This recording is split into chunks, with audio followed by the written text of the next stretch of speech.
Ito si Alex, gwapo, mabait pero medyo pasaway at may lihim na gusto kay Sofia. Ito naman si Sofia, 16 na taon.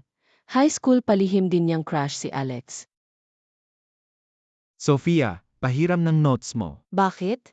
Wala ka bang sariling notebook? Meron. Ayaw lang nitong mag-aral. Notebook mo ang tamad? Oo.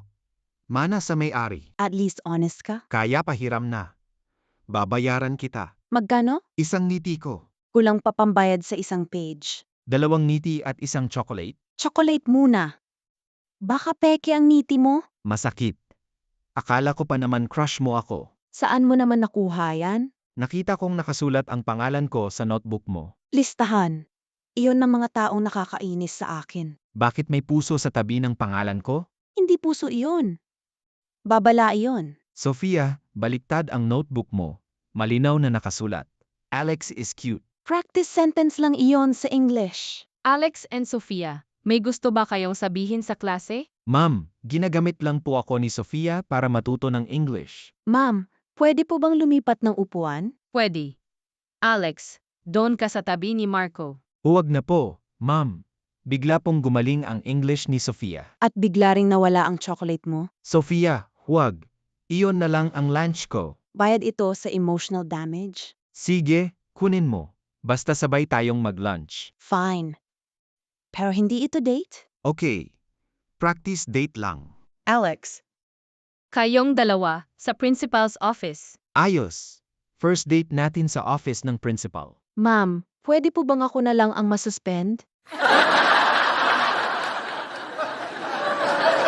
Palihim na inilagay ni Alex ang love letter sa upuan ni Sofia.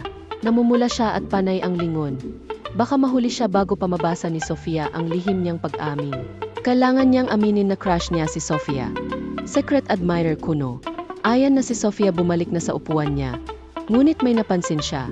Shocked and blushing after finding mysterious admiration letters.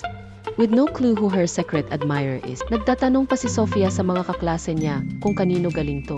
Pero di rin nila alam. Nagsimula ang kanilang kwento sa simpleng hiraman ng notes nila Alex at Sofia. Sabay na pagkain tuwing lunch break at mga lihim na tinginan sa classroom. Habang tumatagal, unti-unting nahuhulog ang loob ni Sofia.